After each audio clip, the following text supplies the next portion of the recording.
श्री महाभारत खिल्ल भागे।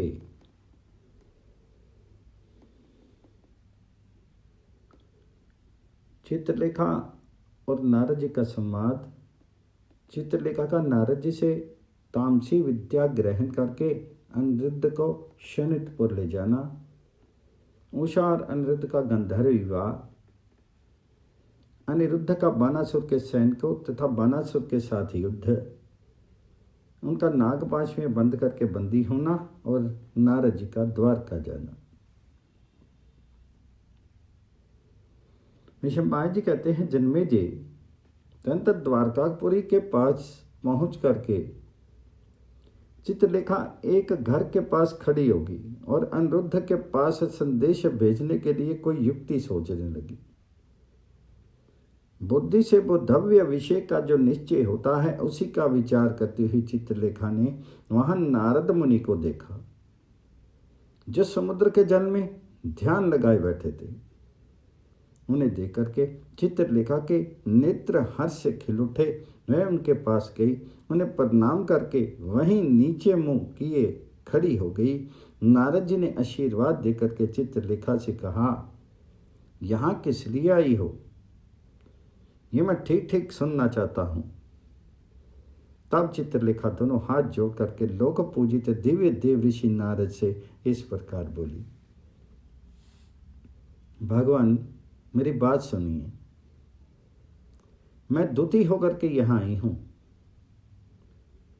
मैं अनिरुद्ध को यहां से ले जाना चाहती हूं।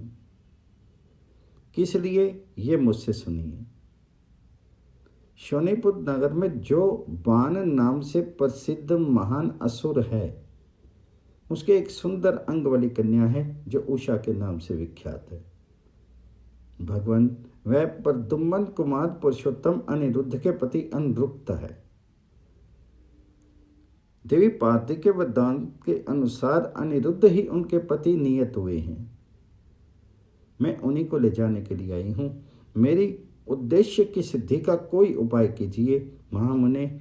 जब मैं अनिरुद्ध को शोणितपुर नगर पहुंचा दूं, तब आप कमल नयन भगवान श्री कृष्ण को ये समाचार बताइए।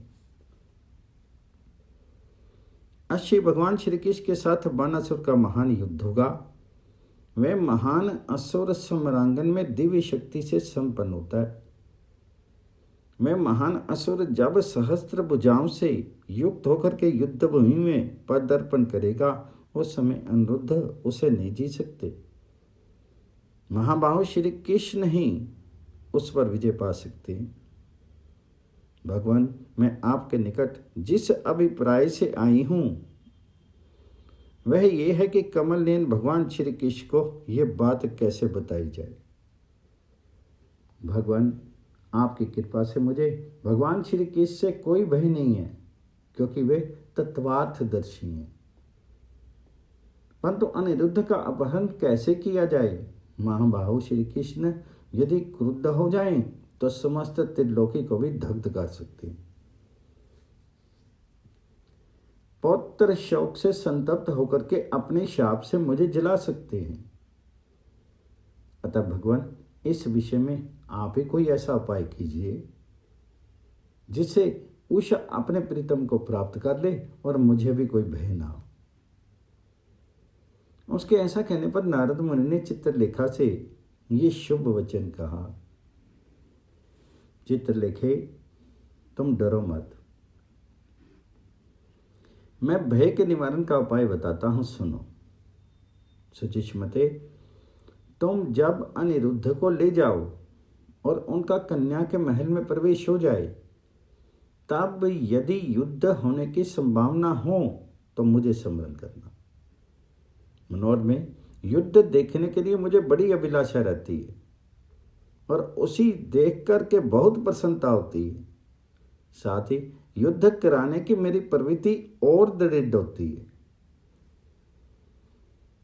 तो मुझसे तामसी विद्या ग्रहण कर लो, जो सब लोगों को मुंह में डालने वाली है। देवी, इस विद्या की सिद्धि के लिए जो पुरुष शरण आदि कार्य करने पड़ते हैं, वे सब मैंने ही कर दिए हैं। इस प्रकार ये सिद्ध की हुई विद्या मैं तुम्हें दे रहा हूं। महर्षि नारद के ऐसा कहने पर मन के समान वेग वाली चित्रलेखा ने तथास्तु कहकर के उनकी आज्ञा स्वीकार कर ली। इसके बाद ऋषियों में श्रेष्ठ महात्मा नारद को प्रणाम करके वे आकाश मार्ग से अनिरुद्ध के घर की ओर चली। द्वारका के मध्य भाग में काम अवतार प्रद्युम्न का सुंदर भवन था और उसी के समीप अनिरुद्ध का महल था, जिसमें चित्रलेखा ने प्रवेश किया। उस भवन में सोने की वेदियां बनी हुई थी और सोने के ही खंभे लगे थे। उसके फाटक सोने और वैदुर्य मणि से बनाए गए थे। वहां फूल मालाओं की वंदन मारें लगी थी। भरे हुए कलश उसकी शोभा बढ़ा रहे थे। एक ही विशाल काष्ठ था या पाषाण पर बिना खंभे के बने हुए प्रसादों के कारण वह भवन मोर के कंठ भाग की भांति शोभा पाता था। उस भवन में मणि और मूंगे इस प्रकार जड़े गए थे मानो उन्हीं के बने हुए बिछौने बिछे हुए हों। वहां देव गंधर्वों के संगीत की ध्वनि गूंज रही थी। चित्रलेखा ने उस भवन को देखा जहां प्रद्युम्न कुमार अनिरुद्ध सुखपूर्वक निवास करते थे। उनके उस विशाल भवन में सहसा प्रवेश करके श्रेष्ठ अप्सरा चित्रलेखा ने सुंदरी नारियों के मध्य भाग में श्री अनिरुद्ध को देखा, मानो ताराओं के बीच तारापति चंद्रमा उदित हुए हों। क्रीड़ा विहार के स्थान में इधर उधर बहुत सी सुंदरियां उनकी सेवा में लगी थी। वे मधुर मधु का पान करते हुए उत्कृष्ट शोभा से प्रकाशित हो रहे थे। धनाध्यक्ष कुबेर के समान वे एक श्रेष्ठ सिंहासन पर विराजमान थे। उनके सामने समताल में वाद्य बज रहा था और मधुर स्वर में गान हो रहा था, किंतु उस वाद्य और गान में उनका मन नहीं लगता था। वे उसी विषय उषा के समागम का चिंतन कर रहे थे। सर्वगुण संपन्न सुंदरी स्त्रियां जहां तहां नृत्य कर रही थी, परंतु चित्रलेखा ने देखा अनिरुद्ध के मन को कहीं भी संतोष नहीं प्राप्त होता था। ये ना तो भोगों के साथ रमते हैं और ना मधु का ही सेवन करते हैं। नीचे ही इनके हृदय में भी वही स्वप्न चक्कर लगा रहा है। वे अपनी बुद्धि से वहीं इस निश्चय पर पहुंच गए कि उनका भेद दूर हो गया।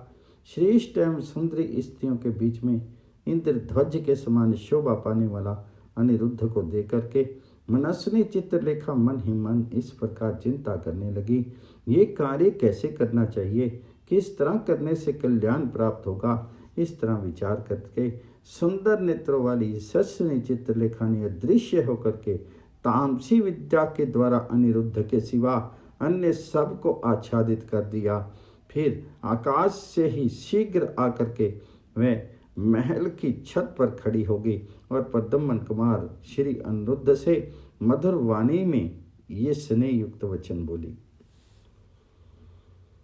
पहले दिव्य दृष्टि देकर के उसने उन्हें अपने स्वरूप का दर्शन कराया। फिर एकांत प्रदेश में उनसे इस प्रकार कहना आरंभ किया, वीर यदुनंदन, आपके लिए सर्वत्र कुशल तो है ना? आपका दिन और प्रदोष काल सुख से बीता है ना? माँ बाहुरथी कुमार, मैं तुम्हारे लिए एक सूचना लाई हूँ, तुम इसे सुनो। मैं अपनी सखी उषा की बात ठीक ठीक बताऊंगी, जिसको आपने सपने में देखा और अपनी पत्नी बना लिया। वह आपको ही अपने हृदय में धारण करती है। उषा के भेजने पर ही मैं यहाँ आई हूँ। वह बेचारी बार बार रोती है, अंगड़ाइयाँ लेती है और लंबी सांस खींचती है। सौम्य, वह आपके दर्शन की बाट जोहती हुई काम के अधीन होकर के बड़ा कष्ट पा रही है। वीर, यदि आप उसके पास जाएं और मिलें तभी वह जीवन धारण कर सकेगी। यदि आपका दर्शन उसे नहीं मिला तो उसकी मृत्यु निश्चित है। इसमें कोई संशय नहीं है। यदुनंदन, यदि आपके हृदय में शस्त्रों नारियों ने स्थान बना लिया हो तो भी आपको चाहने वाली एक अनुरक्त स्त्री का हाथ आपको अवश्य पकड़ना चाहिए। देवी पार्वती ने वरदान देते समय आप ही को उनका मनवांछित पति प्रदान किया है। मैंने उसे आपका चित्रपट दिखा है, उसी में आपके चिन्ह का अवलोकन करके वह जी रही है। यदुश्रेष्ठ, आप उसका मनोरथ पूर्ण करने के लिए दयालु बने। यदुनंदन, उषा आपके चरणों में सिर रख करके प्रणाम करती है। हम सखियां भी आपको माथा नमाती हैं। आप उषा की उत्पत्ति सुन लें, उसका कुल और शील जैसा है उसे भी जान लें, उसकी आकृति, स्वभाव और पिता का भी परिचय आपको देती हूँ। विरोचन कुमार बलि का वीर पुत्र बान नामक महान असुर शोणितपुर का राजा है। उसकी पुत्री उषा आपको पति बनाना चाहती है। उसका चित्त सदा आपके ही चिंतन में लगा रहता है। उसका जीवन भी आप ही हैं। देवी पार्वती ने आपको ही उसके मन के अनुरूप पति दिया है, इसमें संशय नहीं। सुंदर कटि प्रदेश वाले शुभ लक्षण उषा आपके समागम की आशा लेकर के ही प्राणों को धारण करती। चित्रलेखा की बात सुनकर के अनिरुद्ध ने उससे इस प्रकार कहा, शोभने, मैंने उसे सपने में देखा है, उसका परिणाम क्या हुआ ये मुझसे सुनो। मैं दिन रात उसके रूप, कांति, मति, संयोग, सुख और रोदन आदि सभी बातों का इसी तरह चिंतन करता हुआ मोह में पड़ा रहता हूँ। चित्रलेखे, यदि मैं तुम्हारी अनुग्रह का पात्र हूँ और यदि तुम मुझसे मैत्री चाहती हो तो मुझे अपने साथ ले चलो। मैं प्राण प्यारी उषा को देखना चाहता। मैं कामजनित ताप से संतप्त हूँ, अतः प्रीतमा के संगम की कामना से मैंने तुम्हारे सामने ये अंजलि बांध रखी है। मेरे सपने को सत्य कर दिखाओ। अनिरुद्ध की यह बात सुनकर के श्रेष्ठ अप्सरा चित्रलेखा मन ही मन ये कहने लगी कि आज मेरा क्लेश उठाना सफल हो गया। मेरी सखी ने जो वस्तु मांगी थी वह मुझे मिल गई। विषमपायन जी कहते हैं, जन्मेजय, अनिरुद्ध का मनोरथ जान करके भावनी चित्रलेखा बहुत प्रसन्न हुई और बोली, अच्छा ऐसा ही करूंगी। अट्टलिका में स्त्रियों के बीच में बैठे हुए रण दुर्मद प्रद्युम्न कुमार अनिरुद्ध को अदृश्य करके उन्हें साथ लेकर के चित्रलेखा आकाश में उड़ चली। वह मन के समान वेगशालिनी थी। उसने सिद्धोर चारणों से सेवित आकाश मार्ग में आकर के सहसा शोणितपुर में प्रवेश किया। वह कामरूपिणी अप्सरा अनिरुद्ध को माया से अदृश्य करके जहां महाभागा उषा थी वहां गई। वहां उसने उषा को एकांत में विचित्र आभूषण से विभूषित तथा विचित्र वस्त्रधारी देवतुल्य रूप वाले वीर अनिरुद्ध का दर्शन कराया। वहां अट्टलिका में सखियों के समीप बैठी हुई उषा अनिरुद्ध को देख करके चकित हो उठी। उसने तत्काल उन्हें अपने महल के भीतर प्रवेश कराया। प्रीतम का दर्शन करके उषा के नेत्र हर्ष से खिल उठे।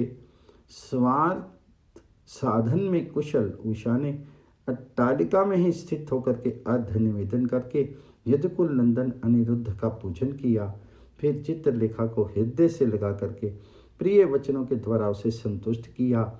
इसके बाद कामनी उषा भय से व्याकुल होकर के तुरंत चित्रलेखा से बोली, कार्य साधन में कुशल सखी, इस कार्य को गुप्त कैसे रखा जाए? गुप्त रखने पर ही कल्याण हो सकता है। इसे प्रकाशित कर देने पर प्राणों का संकट आ सकता है। तब चित्रलेखा बोली, सखी मेरा निश्चय सुनो। पुरुषार्थ द्वारा किए गए कार्य को देव क्षण भर में नष्ट कर देता है।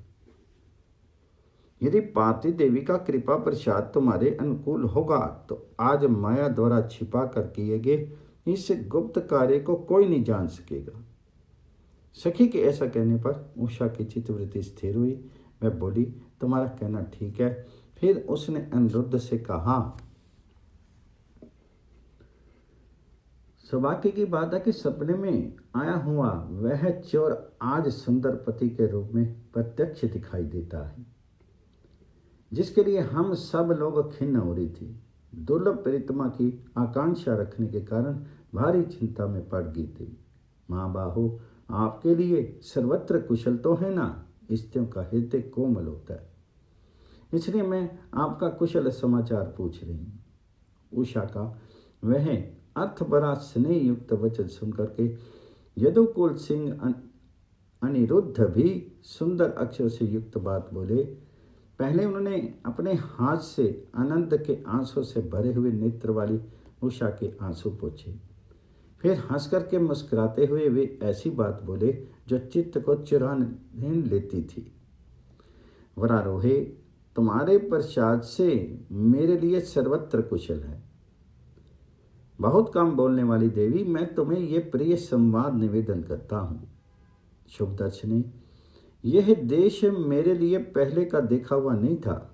केवल एक बार रात को सपने में कन्याओं के अंतःपुर में इसे जैसे देखा था वैसा ही आज भी ये दिखाई देता है। भीरू, तुम्हारे प्रसाद से ही मेरा इस प्रकार यहाँ आगमन हुआ है। रुद्र पत्नी उमा देवी की बात कभी मिथ्या नहीं होगी। भामनी, पार्वती देवी का तुम पर बड़ा प्रेम है। ये जान करके तुम्हारा प्रिय करने के लिए ही मैं आज यहाँ आया हूँ। मुझ पर प्रसन्न हो, मैं तुम्हारी शरण में आया हूँ। अनिरुद्ध के ऐसा कहने पर सुंदर अलंकारों से अलंकित हुई उषा अपने प्रीतम के साथ संयुक्त हो तुरंत ही गुप्त स्थानों में जा पहुंची।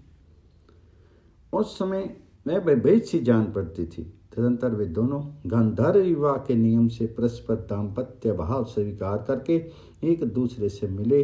जैसे चकवे दिन में समागम करते हैं, उसी प्रकार उन दोनों ने परस्पर रमन किया।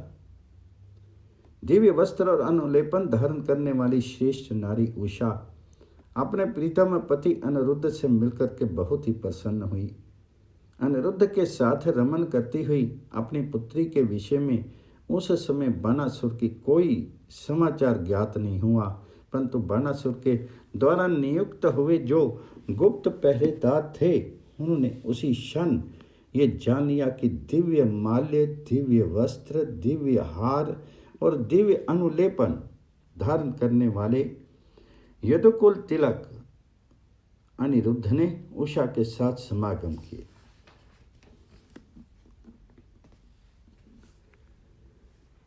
तब उन गुप्तचरों ने कन्या का अपराध जिस तरह देखा था वह सब शीघ्र ही बानासुर को निवेदन कर दिया। तब भयानक कर्म करने वाले शत्रुघाती बलिपुत्र और वीर बानासुर ने किंकरों की सेना को आदेश दिया, सैनिकों, तुम सब लोग एक साथ जाओ और उस दुर्बुद्धि मनुष्य को मार डालो जिसने अपने हृदय को तो दूषित कर ही लिया था, हमारे कुल के सदाचार को भी कलंकित कर दिया। उषा के कलंकित हो जाने से हमारा महान कुल कलंकित हो गया। इस दुष्ट मनुष्य ने हमारे दिए बिना ही स्वयं उषा को ग्रहण कर लिया और उसकी पवित्रता नष्ट कर दी। इस दुष्ट बुद्धि वाले पुरुष का पराक्रम अद्भुत है, धैर्य और धृष्टता भी अद्भुत है, जिससे ये नादान न केवल हमारे नगर में अपितु हमारे इस घर में भी घुस आया। ऐसा कहकर के बानासुर ने पुनः किंकरों को विशेष रूप से प्रेरित किया। उनकी आज्ञा पा करके वे कवच आदि से सज्जित होकर के युद्ध के लिए निकल पड़े। वे सब के सब बड़े बलवान थे, अतः जहां अनिरुद्ध थे वहां बेखटके जा पहुंचे। उनके हाथों में नाना प्रकार के शस्त्र उठे हुए थे। उनके रूप अनेक प्रकार के थे। वे भय उत्पन्न करने वाले दानव अनिरुद्ध के वध की इच्छा से अत्यंत कुपित उठे। किंकरों की उस सेना को देख करके यशस्विनी बाणपुत्री उषा ने के नेत्रों में आंसू भरे। वे अनिरुद्ध के मारे जाने के भय से भीत होकर के रोने लगी। वे हाँ प्रीतम, हाँ प्राणनाथ कहकर के कांप रही थी। मृगनयनी उषा को रोती देख करके अनिरुद्ध ने उससे कहा, सुश्रोणी, तुम्हें भय नहीं होना चाहिए। मेरे रहते हुए तुम डरो मत। ये तो तुम्हारे लिए हर्ष का समय आया है, इसमें भय का कोई कारण नहीं है। इसे सुनी, यदि बानासुर का सारा सेवक समुदाय आ जाए तो भी मेरे लिए चिंता की बात नहीं है। भीरू, तुम आज मेरा पराक्रम देखो। अपनी ओर आती हुई उस सेना का कोलाहल सुनकर के प्रद्युम्न कुमार श्रीमान अनिरुद्ध, ये क्या है, ऐसा कहते हुए सहसा उठ करके खड़े हो गए। तदनंतर उन्होंने देखा कि उस विशाल गृह को चारों ओर से घेर करके नाना प्रकार के आयुधों से सुसज्जित हुई सेना खड़ी। तब वे तुरंत ही कुपित होकर के अपने बल का भरोसा करके उस स्थान की ओर चल दिए जहां वह सेना घेरा डाल करके खड़ी थी। उस समय उन्होंने अपने होठ को दांतों तले दबा दिया था। इतने में ही बानासुर के सैनिकों को युद्ध के लिए उपस्थित सुन करके चित्रलेखा ने देवदर्शी नारद जी का स्मरण किया। फिर तो चित्रलेखा के स्मरण करने पर मुनिवर नारद जी पलक मारते मारते शोणितपुर में आ पहुंचे। वहां आकाश में स्थित होकर के उन्होंने अनिरुद्ध से कहा, वीर, तुम्हारा कल्याण हो, तुम डरना मत, मैं भी अब तुम्हारे नगर में आ पहुंचा हूं। नारद जी को उपस्थित देख महाबली अनिरुद्ध ने उन्हें प्रणाम किया और प्रसन्नचित्त होकर के वे युद्ध के लिए तैयार हो गए। उस समय गर्जना करते हुए उन सभी सैनिकों का कोलाहल सुनकर के शूरवीर अनिरुद्ध अंकुश से पीड़ित हुए हाथी की भांति सहसा उठ करके चल दिए। होठ को दांतों से दबा करके पहले से उतरते और अपनी ओर आते हुए महाबाहु अनिरुद्ध को देख करके कितने ही सैनिक भय से व्याकुल होकर के भाग खड़े। अंतपुर के द्वार पर रखे हुए अनुपम परिघ को हाथ में लेकर के नाना प्रकार के युद्धों में कुशल अनिरुद्ध ने उन सैनिकों के वध के लिए उसे चलाया। तब वह समस्त सैनिक रणभूमि में दिखाई देने वाले अनिरुद्ध पर बाण, गदा, मूसल, खड्ग, शक्ति और शूलों द्वारा प्रहार करने लगे।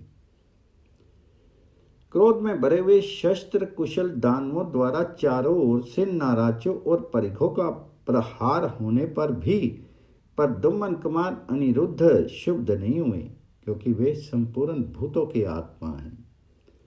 वे वर्षा काल के मेघ की भांति गर्जना करते और भयंकर परिघ घुमाते हुए उन शत्रुओं के बीच में खड़े हो गए, मानो आकाश में मेघ मंडली के भीतर सब ओर विचरते हुए सूर्य शोभा पा रहे। उसमें दंड और काला मृगचरम धारण करने वाले नारद जी मन में हर्ष भर करके अनिरुद्ध से बोले, वीर, बहुत अच्छा, बहुत अच्छा। उस अमित ओज वाले भयंकर परिघ की मार खाकर के वे समस्त सैनिक भय से भाग खड़े हुए, मानो हवा के वेग से बादल छिन्न भिन्न हो गए हों। उत्तम पराक्रमी वीर अनिरुद्ध अपने परिघ की मार से दानवों को भगा करके रणभूमि में बड़े हर्ष के साथ सिंहनाद करने लगे। जैसे वर्षा काल में आकाश के भीतर छाए हुए मेघ बड़े जोर जोर से गर्जना करते हैं, उसी प्रकार शत्रुसूदन प्रद्युम्न कुमार अनिरुद्ध ने गर्जना करके उन रण दुर्मद दानवों से चिल्ला करके कहा, अरे खड़े रहो।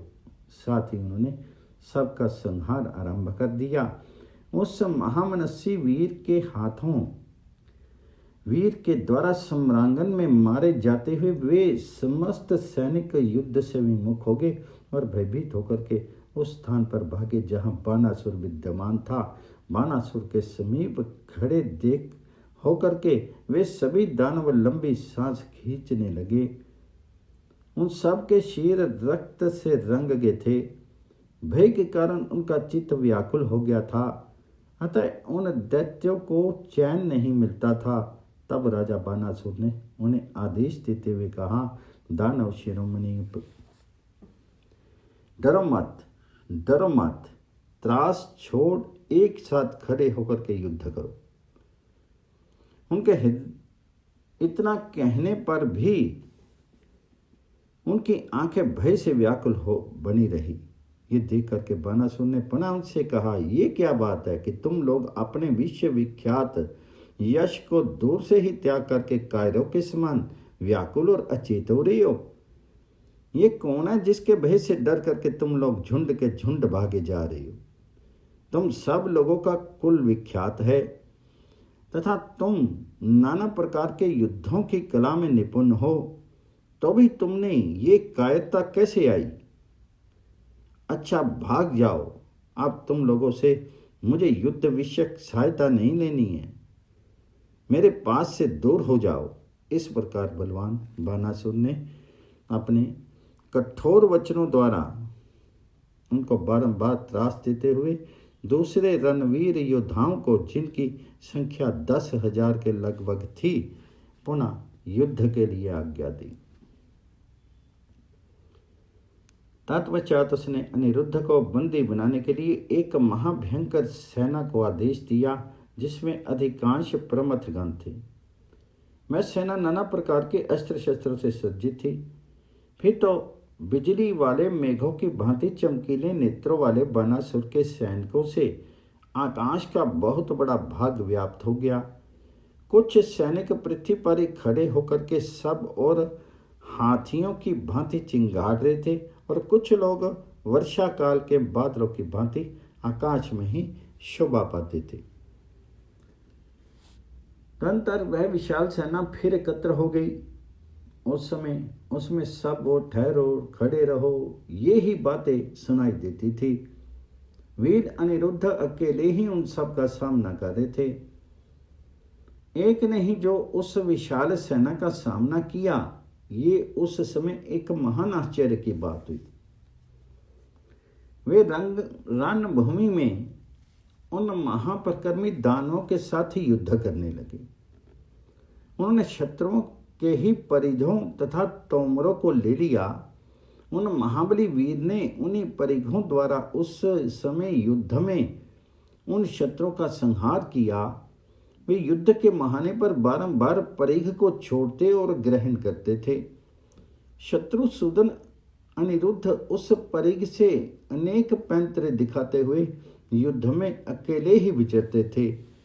वे भ्रांत, उद्भ्रांत, आविद्ध, आप्लुत, विप्लुत और प्लुत आदि 32 प्रकार के पैंतरों से विचरते हुए दिखाई दी।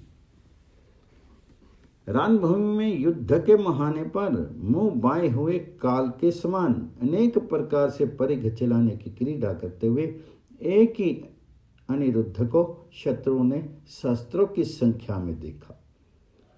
उस समय उनसे संतप्त होकर के रक्त के प्रवाह में डूबे हुए दानव फिर अपना व्यूह भंग करके भाग खड़े हुए और जहां बानासुर खड़ा था वहां जा पहुंचे।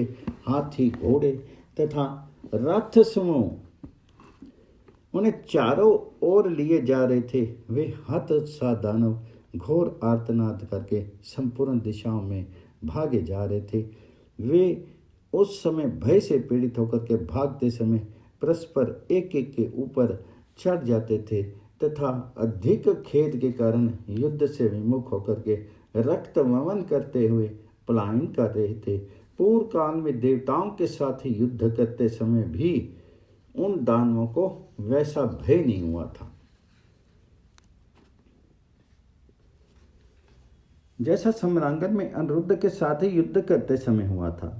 कितने ही पर्वत शिखर के समान विशालकाय दानव हाथों में गदा, शूल और तलवार लिए रक्त वमन करते हुए पृथ्वी पर गिर पड़े। उस समय रणभूमि में पराजित हुए दानव भय से व्याकुल होकर के बानासुर को वहीं छोड़ करके विशाल आकाश में भाग गए, जैसे यज्ञ में समिधा पा करके अग्नि प्रज्वलित हो उठती है।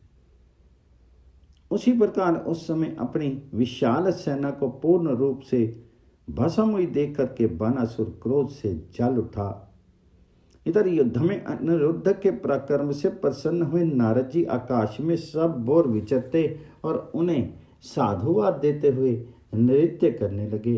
इसी बीच में अत्यंत क्रोधी और बलवान बानासुर कुंभांड द्वारा नियंत्रित रथ पर आरूढ़ होकर के उसी रथ पर बैठा हुआ उस स्थान पर गया जहां अनिरुद्ध तलवार हाथ में लिए खड़े थे। बानासुर अपनी सहस्त्र भुजाओं से पट्टिश, खड्ग, गदा, शूल और फर्श से उठा सैकड़ों ध्वजाओं से युक्त देवराज इंद्र के समान शोभा पाता था, जिनके उंगलियों में गोधाचरम के दस्ताने बंधे हुए थे। उन भुजाओं से नाना प्रकार के अस्त्र शस्त्र लिए वह महाबाहु दानवराज बड़ी शोभा पा रहे थे। उनके नेत्र क्रोध में लाल हो रहे थे। वे क्रोध में भर करके सिंह के समान दहाड़ता और अपने विशाल धनुष को खींचता हुआ बोला, आ खड़ा रहे, खड़ा रहे। बानासुर की बात सुन करके और युद्ध स्थल में उनके मुख पर दृष्टि डाल करके अपराजित वीर प्रद्युम्न कुमार अनिरुद्ध हंसने लगे। बानासुर का विशाल रथ 10 नलव अर्थात 4000 हाथ के बराबर था। उसमें सैकड़ों छोटी छोटी घंटियां लगी हुई थी, जिनकी ध्वनि सब और गूंजती रहती थी। उस रथ की ध्वजा पताकाएं लाल रंग की थी तथा उस रथ के प्रत्येक अव्यय पर ऋष्य नामक मृग विशेष का चमड़ा मड़ा हुआ था। उस महाकाय दानव के रथ में 1,000 घोड़े जुते हुए थे। ठीक उसी तरह जैसे पूर्व काल में देवासुर संग्राम के अवसर पर हिरण्यकश्यप के रथ में जोते गए थे। यदुकुल तिलक अनिरुद्ध ने जब उस दानव को आक्रमण करते देखा तब वे युद्ध के लिए हर्ष और उत्साह से भर गए और महान तेज से संपन्न हो गए। जैसे पूर्व काल में आदि दैत्य हिरण्यकश्यप का वध करने के लिए उद्यत हुए भगवान नरसिंह शोभा पाते थे, उसी प्रकार संग्राम की लालसा से ढाल और तलवार धारण किए स्वस्थ भाव से खड़े हुए वीर अनिरुद्ध सुशोभित होते थे। उस समय बानासुर ने अनिरुद्ध को ढाल और तलवार लिए अपने सामने आते देखा। उन्हें केवल ढाल और तलवार धारण किए पैदल आते देख उन्हें मार डालने की इच्छा से बानासुर को अनुपम हर्ष प्राप्त हुआ। कवच से रहित तथा केवल खड्ग हाथ में लिए होने पर भी यादव वीर अनिरुद्ध बानासुर को ये अजय है ऐसा मानते हुए भी निशंक होकर के उनके सामने युद्ध के लिए खड़े हुए। विजय से शोभित होने वाला महाबली बानासुर कुपित होकर के रणभूमि में अनिरुद्ध से बोला, इसे पकड़ो, मारो। उस समरांगन में इस तरह बोलते हुए बानासुर की बात सुनकर के हंसते हुए प्रद्युम्न कुमार ने क्रोधपूर्वक उसकी ओर देखा। वहां भय से संत्रस्त हो रोती हुई भामनी उषा को सांत्वना देकर के श्री अनिरुद्ध हंसते हुए युद्ध के लिए खड़े हो गए। तदंतर समरभूमि में कुपित हुए बानासुर ने अनिरुद्ध के वध की इच्छा से उन पर चारों ओर से शूद्रक नामक बाण समूहों का प्रहार आरंभ किया, किंतु अनिरुद्ध ने उसे पराजित करने की इच्छा रख करके उसके सारे बाणों को तलवार से ही काट डाला। तब बानासुर ने पुनः रणभूमि में अनिरुद्ध के वध की अभिलाषा से उसके सिर पर सब ओर से शूद्रक नाम वाले बाण समूहों की वर्षा आरंभ कर दी। उस समय उनके हजारों बाणों को ढाल से ही इधर उधर करके अनिरुद्ध उनके सामने खड़े होकर के उदय काल के सूर्य की भांति शोभा पाने लगी। रणभूमि में बानासुर का तिरस्कार करके यदुनंदन अनिरुद्ध उसी तरह निर्भय खड़े रहे जैसे वन में सिंह अपने सामने एक हाथी को देख करके निर्भय खड़ा रहता है। तदंतर बानासुर ने अपराजित और वीर प्रद्युम्न कुमार को मर्म भेदी शीघ्रगामी तेज किए हुए पहने बाण समूहों द्वारा घायल कर दिया। उन बाणों से घायल होने पर अनिरुद्ध ढाल और तलवार लिए बानासुर पर टूट पड़े। उन्हें आक्रमण करते देख उस असुर ने तीखे सैकों से उन पर और भी चोट की। झुकी हुई गांठ वाले बाणों से अत्यंत घायल होने पर महाबाहु अनिरुद्ध क्रोध से जल उठे और दुष्कर कर्म करने की इच्छा करने लगे।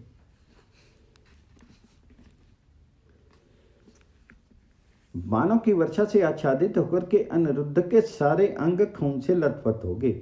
इस तरह पराभव प्राप्त होने से अनिरुद्ध का क्रोध बहुत बढ़ गया और वे बानासुर के रथ की ओर चल दिए। उस समय तलवारों, मूसलों, शूलों, पटिशों, तोमरों और बाण समूहों से अत्यंत घायल होने पर भी प्रद्युम्न कुमार कंपित नहीं हुए। सहसा क्रोधपूर्वक उछल करके उन्होंने बानासुर के रथ के हर्षे को काट दिया और युद्ध के मुहाने पर तलवार से ही उनके घोड़ों को मार डाला। तब युद्ध मार्ग के ज्ञान में निपुण बानासुर ने पुनः पट्टिशों, तोमरों और बाणों की वर्षा करके अनिरुद्ध को ढक दिया। अब ये मारा गया ऐसा जान करके वे दैत्य गर्जना करने लगे। इतने में ही अनिरुद्ध सहसा कूद करके रथ के पार्श्व भाग में खड़े हो गए। तब कुपित हुए बानासुर ने रणभूमि में एक घोर एवं भयानक शक्ति हाथ में ली, जो अग्नि के समान प्रज्वलित हो रही थी। वह घोर शक्ति घंटाओं की मालाओं से व्याप्त थी। उसका तेज अग्नि और सूर्य के समान जान पड़ता था तथा वह यमदंड के समान भयानक दिखाई देती थी। उस दैत्य ने निर्भय होकर के जलती हुई उल्का के समान वह शक्ति अनिरुद्ध पर चला दी। उस समय जीवन का अंत कर देने वाली उस शक्ति को अपने ऊपर आती देख करके पुरुष प्रवर महाबली अनिरुद्ध ने उछल करके तत्काल उसी हाथ से पकड़ लिया और उसी शक्ति से बानासुर को विदीर्ण कर डाला। वह शक्ति उसके शीर को विदीर्ण करते ही पृथ्वी में समा गई। उस शक्ति की गहरी चोट से पीड़ित होकर के बानासुर ने ध्वज दंड का सहारा ले लिया।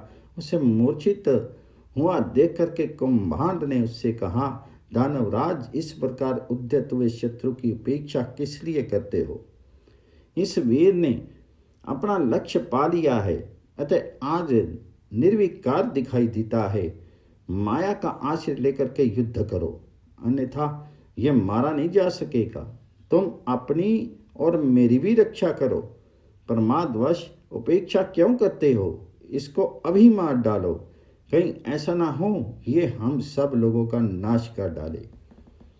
यदि तुम सावधान नहीं हुए तो ये अन्य सैकड़ों वीरों को मार करके उषा को भी लेकर के चला जाएगा। कुंभांड के वचनों से इस प्रकार प्रेरित हुआ वक्ताओं में श्रेष्ठ दानवराज बाण अत्यंत कुपित होकर के ये रूखी बात बोला, ये लो, मैं अभी रणभूमि में इसे मौत के हवाले कर देता हूं, जो इसके प्राण हर लेगी। जैसे गुरुड़ सर्व को दबोच लेता है, उसी प्रकार मैं भी इसे अपने काबू में कर लूंगा।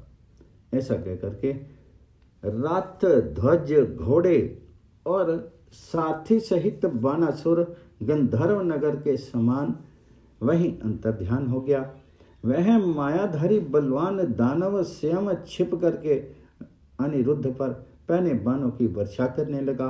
बानासुर को अदृश्य हुआ देख करके अपराजित वीर अनिरुद्ध पुरुषार्थ से युक्त होकर के 10 दिशाओं की ओर देखने लगे। तब क्रोध में भरे हुए मायाधारी बलिपुत्र बलवान बानासुर ने तामसी विद्या का आश्रय ले छिपे रह करके तीखे बाणों का प्रहार आरंभ किया। उस समय प्रद्युम्न कुमार अनिरुद्ध सर्पाकार बाणों द्वारा चारों ओर से बंध गए। उनका शीर सर्प समूह से बारंबार आवेष्टित हो गया। युद्ध में सारे अंग सर्पों से वेष्टित एवं बद्ध हो जाने के कारण प्रद्युम्न कुमार अनिरुद्ध निश्चेष्ट कर दिए गए और वे मेनाक पर्वत की भांति अचल भाव से खड़े हो गए। मुख से आग उगलने वाले सर्पों के शीरों द्वारा सब ओर से आवेष्टित एवं चेष्टाहीन हुए अनिरुद्ध उस रणभूमि में पर्वत के समान प्रतीत होते थे। सर्पमुख बाण द्वारा सब ओर से परिवेष्टित होकर के अपना प्रयत्न और गति अवरुद्ध हो जाने पर भी सर्वभूतात्मा अनिरुद्ध मन में व्यथित नहीं हुए। तब रोष में भरे हुए बानासुर ने कठोर वचनों द्वारा अनिरुद्ध को फटकारा। फिर उसने ध्वज का सहारा लेकर के अमर्ष युक्त हो ये बात कही, कुंभांड, ये कुल अंगार का शीघ्र वध कर डालो। जिस दूषित हृदय वाले दुष्ट ने संसार में मेरे यश को कलंकित कर दिया। बानासुर के ऐसा कहने पर मंत्री कुंभांड ने कहा, राजन, इस विषय में मैं कुछ कहना चाहता हूँ। यदि आपकी इच्छा हो तो मेरी बात को सुन लें। पहले इस बात को जान लीजिए कि ये किसका पुत्र है और कहाँ से ये यहाँ आया है, अथवा इस इंद्रतुल्य पराक्रमी वीर को कौन यहाँ लेकर के आया है। राजन, मैंने इस महासमर में युद्ध करते समय इसकी ओर बारंबार देखा है। ये युद्ध भूमि में देव कुमार के समान क्रीड़ा करता सा दिखाई देता था। दैत्य प्रवर ये बलवान, धैर्य संपन्न तथा संपूर्ण शस्त्र विद्या में प्रयोग है, परवीन है, अतः वध रूप दोष का पात्र नहीं है। आपकी कन्या ने गंधर्व विवाह के द्वारा इसके साथ समागम किया है, अतः न तो अब वह दूसरे को देने योग्य रह गई है और न दूसरे के द्वारा ग्रहण करने योग्य ही, अतः खूब सोच विचार करके इसका वध कीजिए। पहले इसका परिचय प्राप्त करके फिर वध अथवा पूजन कीजिएगा। इसका वध करने में महान दोष है और रक्षा करने में महान गुण। ये पुरुषों में श्रेष्ठ होने के कारण सर्वथा सम्मान के योग्य है। देखिए, सर्पों ने सब ओर से इसके शीर को जकड़ लिया है, तो भी ये व्यथित नहीं होता है। अपने कुल के अभिमान, बल, पराक्रम तथा धैर्य से संपन्न है। राजन, देखिए तो सही, महाबली सर्पों से बद्ध होकर के वध अवस्था को प्राप्त होने पर भी ये बलवान पुरुषोत्तम वीर हम सब लोगों को कुछ भी नहीं गिनता है। यदि ये माया के प्रभाव से बांधा ना गया होता तो रणभूमि में केवल असुरों से ही नहीं, समस्त देवताओं से भी युद्ध कर सकता था। इसमें संशय नहीं है। ये युद्ध के सभी मार्गों का ज्ञाता अथवा बल पराक्रम में आपसे भी बढ़कर है। इसके सारे अंग खून से लथपथ हो गए हैं। इसे सर्प के शिरों ने जकड़ दिया है, तो भी ये बाहों को 3 जगह से टेढ़ी करके यहाँ खड़े हुए हम लोगों को कुछ भी नहीं समझता है। राजन, इस अवस्था को पहुँच जाने पर भी ये अपने बाहुबल का भरोसा करके आपकी कोई परवाह नहीं करता है। वास्तव में ये युवक कोई अद्भुत पराक्रमी वीर है। शस्त्र बाहों के साथ समर भूमि में ये 2 ही बाहों का वीर खड़ा है, किंतु आपने बल पराक्रम के मद से उन्मत्त होकर के आपके बल वीर को कुछ नहीं समझता। असुर प्रवर, आपको ये कन्या इसके साथ संबंध स्थापित कर चुकी है, अतः अब दूसरे को नहीं दी जा सकती। यदि यह किन्हीं महात्मा पुरुषों के कुल में उत्पन्न हो तो हमारे लिए परम अभीष्ट है। उस दशा में ये वीर हमसे पूजा प्राप्त करेगा, अतः आप इसकी रक्षा कीजिए। इतना कहकर के भी कुष्मांड चुप हो गए। महात्मा कुष्मांड के ऐसी बात कहने पर शत्रुसूदन बानासुर भी उससे तथास्तु कहकर के चुपचाप बैठ गया। तदंतर बुद्धिमान अनिरुद्ध के लिए पहरेदार देकर के महाशस्वी बलिपुत्र बानासुर अपने घर को ही चला गया। महाबली श्री अनिरुद्ध को माया द्वारा बंधा हुआ देख करके मुनि श्रेष्ठ नारद आकाश मार्ग से द्वारकापुर की ओर चल दिए। मुनि प्रवर नारद जी के चले जाने पर अनिरुद्ध मन ही मन इस प्रकार विचार करने लगे, ये क्रूर दानव कहीं छिप गया है, पुनः युद्ध के लिए आएगा, इसमें संशय नहीं है। नारद जी वहां जाकर के शंख चक्र गदाधर भगवान श्री कृष्ण के ये सब समाचार ठीक ठीक बताएंगे, इसमें कोई संदेह नहीं है। सांपों से बंद करके अनिरुद्ध चेष्टाहीन हो गए हैं।